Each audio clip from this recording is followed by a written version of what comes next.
Hello बच्चों, स्वागत है आपका आज की क्लास पर। मैं हूं आदित्य शुक्ला और आज हम रियल नंबर चैप्टर से revisiting rational number and their decimal expansion topic को स्टडी करेंगे और साथ ही साथ एक्सरसाइज 1.4 जो कि इसी टॉपिक पर बेस्ड है उससे कुछ क्वेश्चंस भी लेंगे। तो चलिए शुरू करते हैं। सबसे पहले इस टॉपिक को समझने से पहले हमें क्लास 9th में जो हमने अभी तक देखा है उससे थोड़ा सा एक क्विक रिकैप हमें यहाँ पर लेना है, ठीक है। तो सबसे पहले हम जान लेते हैं कि रैशनल नंबर क्या होते हैं और रैशनल नंबर का जो डेसिमल एक्सपांशन है वो किस तरीके से लिखा जा सकता है। तो देखिए यहाँ पर आप देख सकते हैं कि रैशनल नंबर जो है वो नंबर्स जिन्हें p/q के फॉर्म में एक्सप्रेस किया जा सके, यानी वो नंबर्स जिन्हें p/q के फॉर्म में यानी न्यूमरेटर अपॉन डिनोमिनेटर के फॉर्म में एक्सप्रेस कर सकते हैं हम, वो सभी रैशनल नंबर कहलाते हैं। जहाँ पर जो q है वो 0 के इक्वल नहीं होता है और p एंड q जो होते हैं वो क्या होते हैं, वो इंटीजर्स होते हैं, यानी z is a set of integer. p और q बिलोंग करते हैं z को, यानी p and q are integers. तो अब रैशनल नंबर का जो डेसिमल एक्सपांशन है, ठीक है, वो क्या क्या हो सकता है। तो देखिए यहाँ पर मैंने आपको बहुत ही क्लियरली यहाँ पर एक डायग्राम बनाया हुआ है।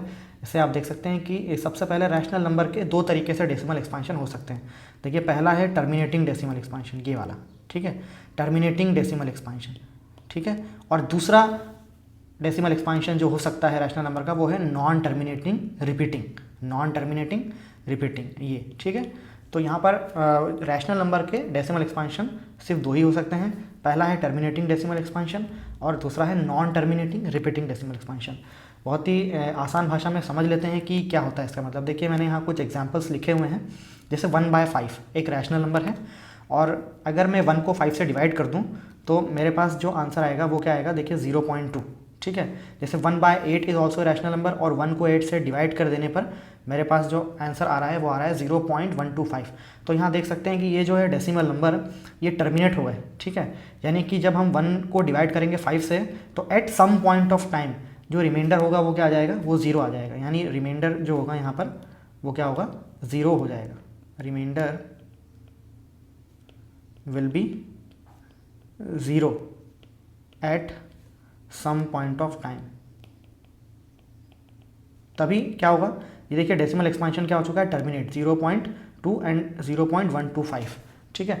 क्यों टर्मिनेट हो गया, क्योंकि 1 को 8 से डिवाइड करने की जो प्रोसेस है उसमें एक पॉइंट पर यानी लास्ट में जो है रिमाइंडर क्या आ गया है, 0, इसलिए ये टर्मिनेट हो गया। अब आ जाते हैं नॉन टर्मिनेटिंग डेसिमल एक्सपांशन पे। तो देखिए यहाँ पर मैंने एग्जाम्पल लिया है 1/3 का। अगर आप 1/3 को डिवाइड करते हैं तो आप देखेंगे कि 1/3 को आप डिवाइड करते जाएंगे और वो प्रोसेस कंटिन्यू चलती रहेगी, यानी 0.3333 dash dash dash infinite times 333 जो है इसमें कंटिन्यूस आता जाएगा।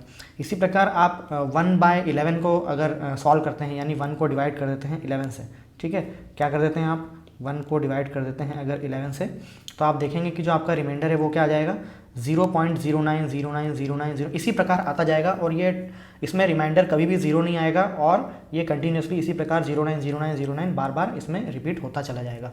तो इस तरह के जो डेसिमल एक्सपांशन होते हैं ये क्या होते हैं, नॉन टर्मिनेटिंग। नॉन टर्मिनेटिंग मतलब पहली बात तो ये टर्मिनेट नहीं हो रहा है, ठीक है। देखिए टर्मिनेट नहीं हो रहा है। टर्मिनेट कब होता है, जब रिमाइंडर 0 आता है। अब इसमें रिमाइंडर 0 नहीं आएगा तो ये टर्मिनेट भी नहीं होगा। तो आप देख सकते हैं 1/3 और 1/11 का जो डेसिमल एक्सपांशन है कहीं पर भी टर्मिनेट नहीं हो रहा है। और रिपीटिंग, रिपीटिंग का मतलब क्या है, जैसे 3 इधर आप देखेंगे तो 3 जो है बार बार रिपीट हो रहा है, 3 रिपीट हो रहा है। इधर आप देखेंगे तो 090909 बार बार रिपीट हो रहा है, तो ये रिपीट हो रहा है, इसलिए इसको बोलते हैं नॉन टर्मिनेटिंग रिपीटिंग, ठीक है। स्टूडेंट्स अब हम क्लास 10th में देखेंगे कि विदाउट एक्चुअल डिवीजन कैसे पता लगाएं कि रैशनल नंबर का जो डेसिमल एक्सपांशन है वो टर्मिनेटिंग है या नॉन टर्मिनेटिंग रिपीटिंग। यानी हमें एक्चुअल डिवीजन परफॉर्म नहीं करना है। क्लास 9th में हम एक्चुअल डिवीजन परफॉर्म करते थे और उसके बाद ये बता पाते थे कि किसी भी रैशनल नंबर का डेसिमल एक्सपांशन टर्मिनेटिंग है या नॉन टर्मिनेटिंग है। लेकिन क्लास 10th में हम ये देखेंगे कि बिना एक्चुअल डिवीजन के यही काम कैसे करना है। तो मान लीजिए कि एक रैशनल नंबर है और उसे हम p/q के फॉर्म में लिख सकते हैं, ठीक है, जहाँ p क्या है, एक न्यूमरेटर है। देखिए p एक न्यूमरेटर है और जो q है वो क्या है, डिनोमिनेटर। तो आप देख सकते हैं कि कोई भी रैशनल नंबर है वो p/q के फॉर्म में मैंने यहाँ पर ले लिया है, ठीक है। और अब ये टेबल है, इस टेबल को आपको फॉलो करना है और देखना है कि कैसे ये काम हम करेंगे। तो रैशनल नंबर p/q के फॉर्म में लिखा हुआ है। अब देखिए यहाँ पर ये एरो है, ठीक है। तो देखिए आपको इस सर्कल पे आना है और आपका जो q है यानी डिनोमिनेटर उसे चेक करना है आपको, ठीक है। आपके डिनोमिनेटर को चेक करना है कि क्या आप आपके डिनोमिनेटर को 2n × 5m के फॉर्म में लिख सकते हैं। यानी आपको डिनोमिनेटर को क्या करना है, प्राइम फैक्टराइजेशन करना है और देखना है कि वो 2n × 5m के फॉर्म में है क्या, ठीक है। अब दो यहाँ पर आपके पास रास्ते हैं। पहला है यस, अगर q 2n इंटू 5m के फॉर्म में है, आ गया है तो यस। तो यस का मतलब क्या हो गया, अगर ऐसा होता है इसका मतलब उसका जो डेसिमल एक्सपांशन है वो क्या होगा, टर्मिनेटिंग ही होगा। The decimal expansion of that particular rational number will always be terminating. और दूसरा यहाँ पर रास्ता है हमारे पास कि नो, यानी q जो है वो 2n इंटू 5m के फॉर्म में नहीं है। अगर ऐसा नहीं है तो आपको देखिए कहाँ आना, ये एरो बना हुआ है, नॉन टर्मिनेटिंग रिपीटिंग, ठीक है। तो क्या हो जाएगा, decimal expansion non terminating repeating ही आएगा, ठीक है। तो देखिए बहुत ही आसान है, आपको q यानी डिनोमिनेटर को आपको चेक करना है। You just have to check the denominator. Denominator को आप प्राइम फैक्टराइज कर दीजिए। प्राइम फैक्टराइज करने के बाद उसे चेक करिए कि क्या वो 2n इंटू 5m के फॉर्म में है। अगर है, यस है, तो टर्मिनेटिंग डेसिमल एक्सपांशन हो जाएगा, और अगर नो है तो non terminating repeating decimal expansion हो जाएगा, ठीक है। अब देखिए स्टूडेंट्स, एक बहुत ही इंपॉर्टेंट बात हमें यहाँ समझनी है कि डिनोमिनेटर q यानी जो डिनोमिनेटर है हमारा q 2n इंटू 5m के फॉर्म में लाना, इस बात का मतलब क्या है, ठीक है। q can be express in the form of 2n into 5m where m and n are whole number, जहाँ पर m और n क्या है, होल नंबर है, ठीक है। यहाँ देखिए n क्या है, 2 की पावर, m क्या है, 5 की पावर। तो जो पावर है यानी n और m, it is whole number. Whole number हो सकते हैं, होल नंबर होना मतलब 0 हो सकता है, 1 हो सकता है, 2 हो सकता है, 3 एंड सो ऑन। इस तरीके से m और n की वैल्यू हो सकती है। तो क्या मतलब है q can be express in the form of 2n into 5m, इसका मतलब क्या है, ठीक है। तो देखिए मैंने यहाँ पर बहुत सिंपल वर्ड्स में एक्सप्लेन किया है आपको। प्राइम फैक्टराइजेशन ऑफ q, ठीक है, प्राइम फैक्टराइजेशन ऑफ q मतलब हमारा डिनोमिनेटर, ठीक है। Prime factorization of q must contain 2 only, ठीक है। Prime factorization of q must contain 2 only और 5 ओनली, या फिर 5 ओनली, और या फिर 2 and 5 both only as a prime factor, ठीक है। अगर q के प्राइम फैक्टराइजेशन में सिर्फ 2 एज ए प्राइम फैक्टर है, या सिर्फ 5 एज ए प्राइम फैक्टर है, या सिर्फ 2 एंड 5 दोनों एज ए प्राइम फैक्टर हैं, तो हम ये कहेंगे कि q is in the form of 2n into 5m, ठीक है। अब देखिए यहाँ पर ओनली वर्ड का मैंने इस्तेमाल किया है।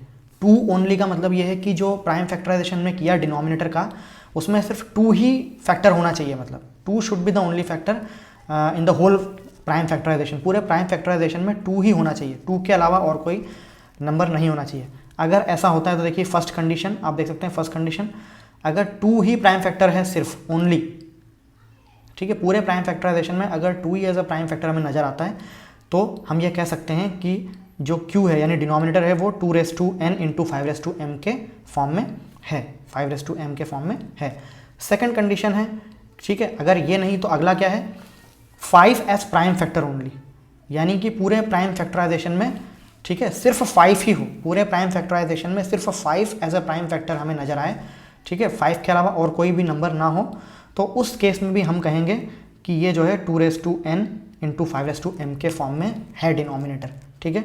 तीसरी कंडीशन जो थर्ड कंडीशन है, ठीक है, 2 एंड 5 बोथ, अब ऐसा भी हो सकता है कि 2 भी हो और 5 भी हो, ठीक है, एज अ प्राइम फैक्टर दोनों एग्जिस्ट करें। ओनली मतलब ये, अब देखिए यहाँ पर ओनली है, ओनली मतलब 2 एंड 5 के अलावा और कोई भी फैक्टर, यानी जैसे 3, 7, 11 इस तरह का और कोई भी फैक्टर नहीं होना चाहिए डिनोमिनेटर के प्राइम फैक्टराइजेशन में, ठीक है। तो जब भी आप q का प्राइम फैक्टराइजेशन करेंगे तो आपके सामने 3 कंडीशन आ सकती है, ठीक है। उस प्राइम फैक्टराइजेशन में सिर्फ 2 ही 2 नजर आए, यानी सिर्फ 2 एज ए प्राइम फैक्टर हो पूरे प्राइम फैक्टराइजेशन में, या फिर 5 एज ए प्राइम फैक्टर हो पूरे प्राइम फैक्टराइजेशन में, या फिर 2 एंड 5 बोथ हों एज ए प्राइम फैक्टर, ठीक है, लेकिन इनके अलावा और कोई भी number as a prime factor नहीं होना चाहिए। तो इन तीनों केसेस में आप ये कह सकते हैं कि आपका जो q है, that q is in the form of 2n into 5m। अगर ऐसा होता है तो हम ये कह सकते हैं कि q जो है वो 2n इंटू 5m के फॉर्म में एग्जिस्ट। तो स्टूडेंट्स, अभी तक हमने जो भी सीखा इस वीडियो में उसको इम्प्लीमेंट करेंगे हम एक्सरसाइज 1.4 को सॉल्व करने के लिए। तो एक्सरसाइज 1.4 का जो फर्स्ट क्वेश्चन है, ठीक है, उसमें क्या लिखा हुआ है देखते हैं। Without actually performing the long division, without actually performing the long division यानी बिना लॉन्ग डिवीजन परफॉर्म किए, state whether the following rational numbers will have a terminating decimal expansion और a non terminating repeating decimal expansion. यानी बिना actually division किए आपको ये बताना है कि ये जो रैशनल नंबर है इसका डेसिमल एक्सपांशन टर्मिनेटिंग है या नॉन टर्मिनेटिंग रिपीटिंग है, यानी आपको बिना एक्चुअल डिवीजन किए ये शो करना है। तो बिना एक्चुअल डिवीजन किए कैसे शो करेंगे, सबसे पहले हम डिनोमिनेटर को देखेंगे, ठीक है। तो हमारे पास यहाँ डिनोमिनेटर है 3125 और डिनोमिनेटर को हमें प्राइम फैक्टराइजेशन कर देना है डिनोमिनेटर का। तो डिनोमिनेटर का यहाँ मैं प्राइम फैक्टराइजेशन करता हूँ तो ये जो नंबर है ये 5 से ही डिवाइड होगा स्टूडेंट, ठीक है। 5 से डिवाइड करेंगे तो कितना आएगा 625, अगेन 5 से हम डिवाइड करेंगे तो 125 आएगा, और फिर 5 से डिवाइड करेंगे तो 25, एंड देन अगेन 5 से डिवाइड किया हमने तो लास्ट में 5 और ये 1। तो देखिए 3125 का मैंने प्राइम फैक्टराइजेशन कर दिया है स्टूडेंट, ठीक है। तो इसका जो 3125 को हम क्या लिख सकते हैं, अब देखिए हम इसे लिख सकते हैं 5 इंटू 5 इंटू 5 इंटू 5 इंटू 5। अब देखिए हमने जो जस्ट डिस्कशन किया अभी तो इसका जो Q यानी कि जो डिनोमिनेटर है उसमें आप देख सकते हैं कि 5 एज ओनली प्राइम फैक्टर हमें नज़र आ रहा है, ठीक है। 5 as the only prime factor. और मैंने आपको कहा था कि अगर किसी भी रैशनल नंबर के डिनोमिनेटर को फैक्टराइज करने के बाद, ठीक है, अगर 2 ओनली एज प्राइम फैक्टर हो या 5 ओनली एज प्राइम फैक्टर हो या फिर 2 and 5 both as only prime factor हो तो वो 2 इंटू एम तो वो 2n इंटू 5m के फॉर्म में माना जाएगा और उसका डेसिमल एक्सपांशन क्या होगा, टर्मिनेटिंग डेसिमल एक्सपांशन होगा। तो देखिए इसे हम क्या लिख सकते हैं 5 लिख सकते हैं। तो चलिए हम यहाँ पर एक सिंपल सा एक रीज़न हमें लिख देना है कि since denominator of the given rational number can be expressed in the form of 2n into 5m. So 13 divided by 3125 have terminating decimal expansion, ठीक है स्टूडेंट्स। तो मैंने आपको जस्ट अभी बताया कि अगर 5 एज ओनली प्राइम फैक्टर दिखता है तो हम ये मान सकते हैं कि ये जो डिनोमिनेटर है ये 2n इंटू 5m के फॉर्म में है, और अगर 2n इंटू 5m के फॉर्म में कोई डिनोमिनेटर है तो उसका जो डेसिमल एक्सपांशन होता है वो टर्मिनेटिंग डेसिमल एक्सपांशन होता है स्टूडेंट्स, ठीक है। तो इस तरीके से आपको ये रीज़न लिखना है और क्वेश्चन को कंप्लीट करना है। तो चलिए अब देखते हैं हम क्वेश्चन नंबर 2।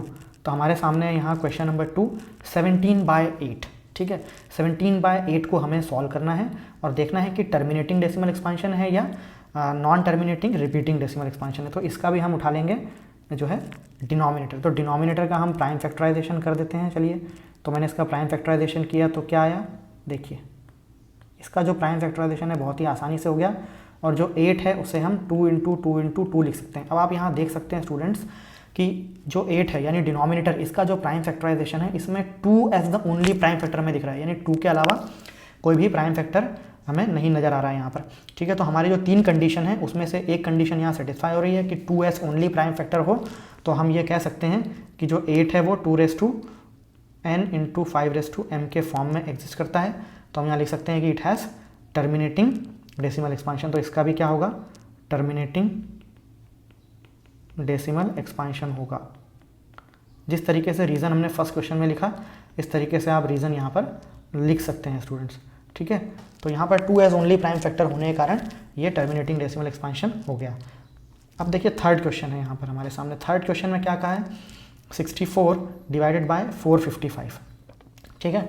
तो अभी हम यहाँ पर अगर 455 को लें यानी डिनोमिनेटर को लें और इसका प्राइम फैक्टराइजेशन अगर हम करें तो देखिए क्या आता है। अब सबसे पहले ये जो नंबर है ये किससे जाएगा, देखिए ये 5 से ही डिवाइड होगा, तो 5 9 जा और 1 टाइम में 5 चला जाए। नाउ ये 7 से डिवाइड होगा और कितना आएगा हमारे पास 13, ठीक है। तो अब आप देख सकते हैं कि जो 455 है ये इसका जो प्राइम फैक्टराइजेशन है वो 5 इंटू 7 इंटू 13 है।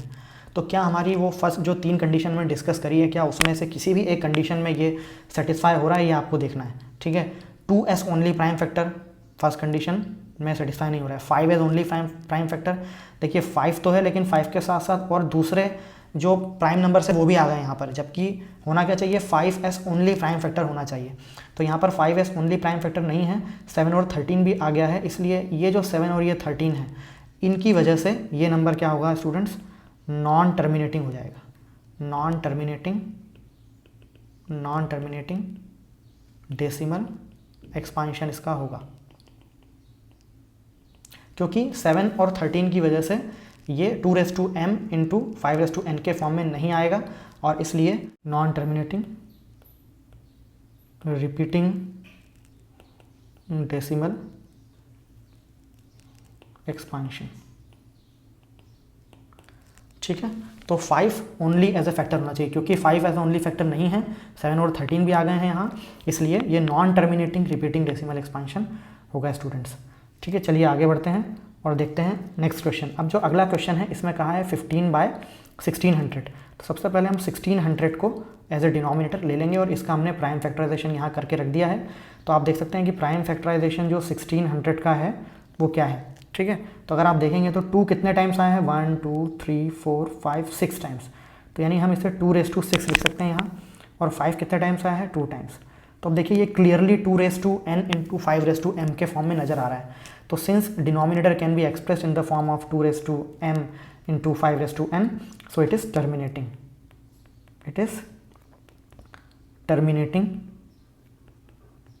Decimal expansion.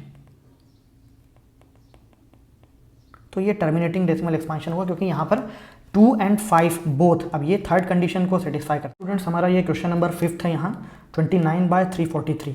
तो अब आप 343 को अगर आप प्राइम फैक्टराइज करें तो आप देख सकते हैं कि 343 का जो प्राइम फैक्टराइजेशन होगा वो क्या होगा, 7 से डिवाइड होगा ये 49, और एक बार और 7 से डिवाइड होगा, और देखिए तो 7 यानी 7 इंटू 7 इंटू 7।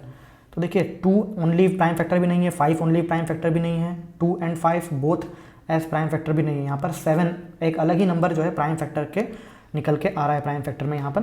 तो इसलिए ये क्या होगा स्टूडेंट्स, ये नॉन टर्मिनेटिंग, ये जो रैशनल नंबर है ये नॉन टर्मिनेटिंग रिपीटिंग होगा।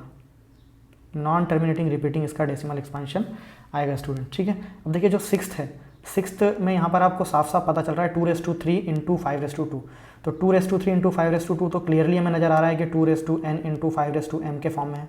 तो ये जो नंबर होगा ये क्या होगा, टर्मिनेटिंग होगा, टर्मिनेटिंग डेसिमल एक्सपांशन होगा इसका। ठीक है, देखिए 7th क्वेश्चन भी देख लेते हैं। 7th क्वेश्चन में यहाँ पर 2⁵2 है, 5�7 है, लेकिन देखिए 7⁵5 भी आ गया। तो ये जो 7⁵5 है, इस 7⁵5 को यहाँ नहीं होना चाहिए था।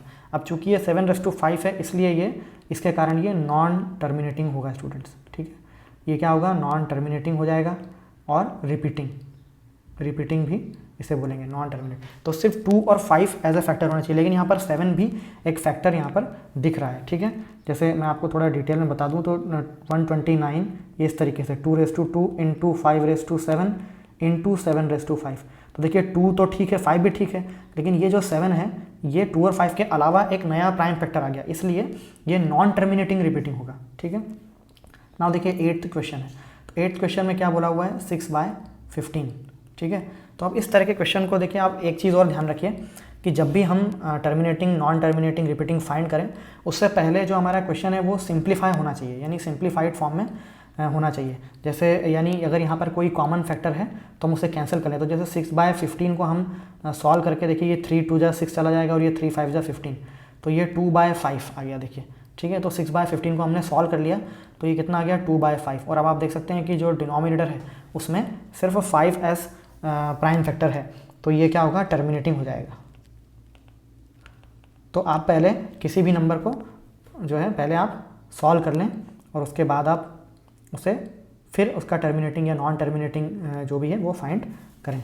स्टूडेंट्स क्वेश्चन नंबर 9 है, इसमें 35/50। तो पहले इसे आप जो है सॉल्व कर लीजिए, यानी सिंपलेस्ट फॉर्म में इसको रिड्यूस कर लीजिए, यानी जो भी कॉमन फैक्टर है उसे कैंसिल आउट कर दीजिए पहले। तो यहाँ पर 5 से हम न्यूमरेटर और डिनोमिनेटर को डिवाइड कर सकते हैं, तो ये यहाँ पर 10 बचेगा हमारे पास, और ये जो है 7। तो देखिए यहाँ पर क्या हो गया 7/10। तो फाइनली ये सॉल्व होकर कितना बन गया 7/10। 5 7 35 एंड 5 10 50।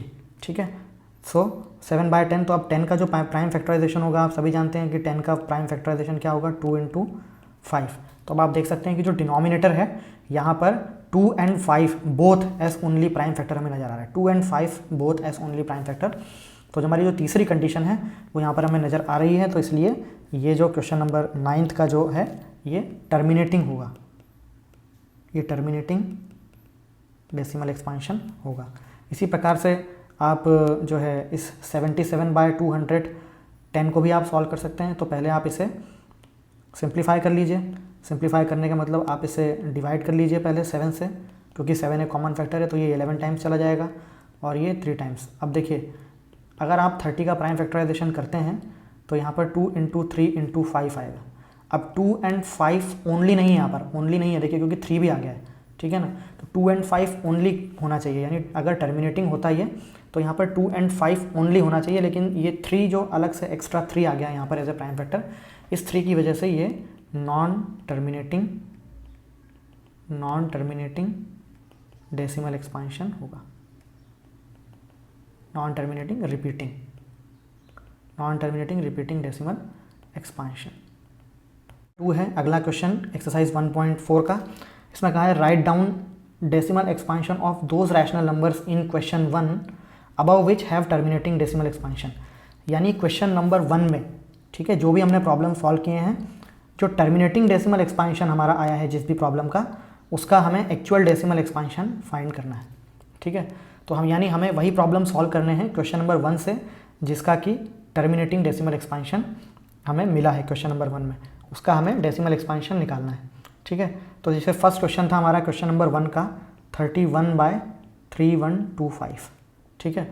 और इसका जो प्राइम फैक्टराइजेशन हुआ था डिनोमिनेटर का, वो देखिए क्या हुआ था, 5 × 5 × 5 × 5 × 5 5 टाइम्स, ठीक है। This is the prime factorization of the denominator. अब हमें इसका डेसिमल एक्सपांशन निकालना है। इसका हमें क्या निकालना है, डेसिमल एक्सपांशन एक्चुअल, यानी 31 को हम डिवाइड कर दें अगर 3125 से तो क्या आएगा वो हमें निकालना है, और बिना डिवीजन के यानी विदाउट एक्चुअल डिवीजन हमें ये फाइंड करना है। तो देखिए इस तरह के क्वेश्चन को करने के लिए क्या करना है स्टूडेंट्स, कि आपको यहाँ पर पेयर बनाना है, यानी 5 और 2 का पेयर फॉर्म करना है। अब आप देख सकते हैं यहाँ पर 5 तो बहुत सारे हैं, लेकिन यहाँ पर 2 एक भी नहीं है। तो इसके लिए हम क्या करेंगे, यहाँ पर जितने 5 हैं उतने 2 हम यहाँ मल्टीप्लाई करेंगे, ठीक है। तो देखिए यहाँ पर 2 × 2 × 2 ये मल्टीप्लाई कर देता हूँ 2, और देखिए क्योंकि एक रैशनल नंबर है और डिनोमिनेटर में अगर आपने कुछ भी चेंजेस किए हैं तो सेम चेंजेस आपको न्यूमरेटर में भी करने पड़ते हैं। तो यानी यहाँ भी आपको 5 टाइम्स 2 का मल्टीप्लाई करना पड़ेगा। इससे क्या होगा, देखिए यहाँ पर पेयर फॉर्म हो जाएगा, ये 5 2 और 2 का पेयर हो गया, ये 5 2 का पेयर हो गया, ये 5 2 का पेयर हो गया। इस तरीके से हर एक 5 के लिए एक 2 डिनोमिनेटर में मिलना चाहिए, ठीक है। तो अब आप देख सकते हैं इसे अगर मैं आगे सॉल्व करूँ, ठीक है ना, सो ये 31 × यहाँ ऊपर हम क्या लिख सकते हैं इसको 2⁵, ओके। देखिए डिनोमिनेटर में क्या होगा, 5 2 = 10, 5 × 2 सारे मिलके क्या बना लेंगे 10, तो 10 × 10 × 10 × 10 × 10 5 टाइम्स 10 आ जाएगा, क्योंकि देखिए एक 5 के लिए एक 2 है हमारे पास, तो 5 2 = 10, 5 2 = 10, इस तरीके से हमारे पास 10 10 10 10 डिनोमिनेटर में 5 टाइम्स आ जाएगा स्टूडेंट्स, ठीक है। अब हम आगे सॉल्व करते हैं इसको, 31 × 2⁵। अब 2⁵ को हम क्या लिख सकते हैं, 32 लिख सकते हैं, क्योंकि 2⁵ को आप सॉल्व करेंगे तो 32 आएगा। और डिनोमिनेटर में देखिए हम क्या लिख सकते हैं, 1 के बाद 5 टाइम्स 0, क्योंकि 10 × 10 × 10 × 10 क्या हो जाएगा 1 0 0 0 0 एंड 0, ठीक है। अब 31 और 32 का स्टूडेंट्स हमको क्या कर लेना है, मल्टीप्लाई 1 0 0 एंड 0 0।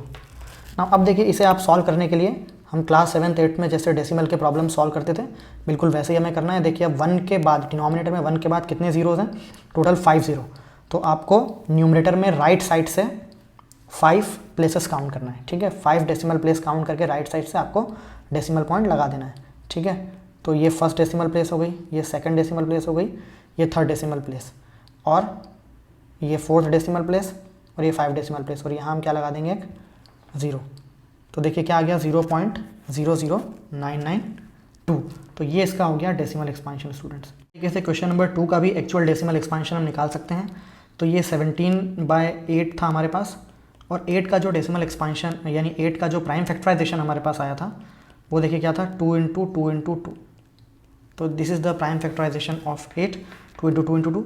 अब देखिए यहाँ पर भी हमें क्या करना है, 2 और 5 के पेयर बनाना है, 2 और 5 का पेयरिंग करना है। तो यहाँ पर देखिए 2 तो प्रेजेंट है लेकिन 5 प्रेजेंट नहीं है, तो हर एक 2 के लिए एक 5 यहाँ पर हमें चाहिए। तो हम यहाँ पर क्या करेंगे, 5 का 3 टाइम्स मल्टीप्लाई करेंगे, क्योंकि हमारे पास 3 2s हैं, ठीक है, और उसके लिए हमें 3 5 चाहिए। सो देखिए यहाँ पर ये 2 इंटू 5 का पेयर बन जाएगा, ये 2 इंटू 5 का पेयर हो जाएगा और ये 2 इंटू 5 का पेयर हो जाएगा, ठीक है। अब देखिए आपने डिनोमिनेटर में कितने 5 मल्टीप्लाई किए हैं, जितने भी 5 आपने डिनोमिनेटर मल्टीप्लाई किए हैं, सेम नंबर ऑफ 5 आपको न्यूमरेटर में भी मल्टीप्लाई करना होगा, because it is a rational number. So whatever changes you are making in denominator, same changes you have to make in the numerator also, ठीक है students. अब देखिए यहाँ पर आप इसे सॉल्व कर लेंगे। देखिए डिनोमिनेटर में क्या आएगा, 2 इंटू 5 10, 2 इंटू 5 10, तो 3 टाइम्स 10 आ जाएगा, ठीक है। और ऊपर आप क्या कर सकते हैं, 5 इंटू 5 कितना हो गया, 125 इंटू 17, ठीक है।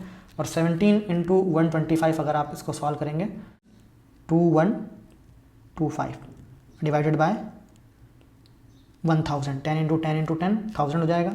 इसके बाद हम 1000 को सॉल्व करने के लिए राइट हैंड साइड से 3 डेसिमल प्लेस काउंट करेंगे और एक डेसिमल पॉइंट लगा देंगे स्टूडेंट्स। तो 2.125 जो है ये इसका डेसिमल एक्सपांशन हो गया, ठीक है। और देखिए जो क्वेश्चन नंबर 3 था, जो क्वेश्चन नंबर 3 है हमारे पास, ये non terminating repeating decimal expansion है, और हमें यहाँ पर ये जो प्रोसेस करना है ये सिर्फ टर्मिनेटिंग डेसिमल एक्सपांशन वाले क्वेश्चंस में ही करना है। जिन क्वेश्चंस का टर्मिनेटिंग डेसिमल एक्सपांशन आया था उसी का हमें डेसिमल एक्सपांशन फाइंड करना है, बाकी नॉन टर्मिनेटिंग और रिपीटिंग डेसिमल एक्सपांशन का हमें नहीं करना है। अब देखिए स्टूडेंट्स 15/1600 इसका हमें डेसिमल एक्सपांशन फाइंड करना है। तो 1600 का जो प्राइम फैक्टराइजेशन था उसे देखिए मैंने यहाँ डिनोमिनेटर में इस तरीके से लिख लिया है। अब आप यहाँ देख सकते हैं कि जैसे यहाँ पर इस 2 के लिए ये 5 है हमारे पास, ठीक है, फॉर दिस 2 वी हैव 1 5, और ये वाला जो 2 है इसके लिए हमें ये 5 मिल जाएगा, लेकिन बाकी के जो 2 हैं, ठीक है, उनके लिए हमें 5 अलग से मल्टीप्लाई करने पड़ेंगे इसमें, ठीक है। सो कितने 2 बच रहे हैं हमारे पास, 4 2s हमारे पास बच रहे हैं, 4 जो 2 हैं वो बच रहे हैं। तो उसके लिए हर एक 2 के लिए हमें एक एक्स्ट्रा 5 यहाँ मल्टीप्लाई करना पड़ेगा। तो मैं यहाँ 5 इंटू 5 इंटू 5 4 टाइम्स मैं 5 का मल्टीप्लाई करूँगा। तो आप देख सकते हैं कि ये जो 2 है इसे भी एक 5 मिल गया, हर एक 2 के लिए एक 5 यहाँ पर अब आ चुका है स्टूडेंट्स, ठीक है।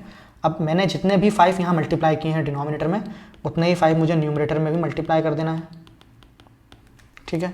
और अब हम डिनोमिनेटर को पहले सॉल्व कर लेंगे। सो डिनोमिनेटर में आप देख सकते हैं, ठीक है, तो 10 into 10 into 10 into 10 into 10 into 10, देखिए 6 टाइम्स 10 यहाँ पर आ जाएगा, ठीक है। और ऊपर देखिए क्या होगा, 15 इंटू 625 ये हमें मिल जाएगा। तो 15 इंटू 625 क्या होगा स्टूडेंट्स, 9375, और डिनोमिनेटर में हमारे पास 1 के बाद 6 zeros आ जाएंगे, ठीक है। तो अब आपको राइट हैंड साइड से न्यूमरेटर में 6 डेसिमल प्लेस काउंट करना है और एक 0 लगा देना है। सो 5 7 3 9 4 डेसिमल प्लेस तो ये हो गए, और इस तरीके से 0.009375। So this is the decimal expansion of this question. इस तरीके से आप और भी क्वेश्चंस जो भी एक्सरसाइज के हैं उन्हें सॉल्व कर सकते हैं। उम्मीद करता हूँ आपको ये एक्सरसाइज अच्छी लगी होगी सॉल्व करने में और आपको समझ में आया होगा। फिर मिलेंगे अगली वीडियो में, तब तक के लिए धन्यवाद स्टूडेंट्स।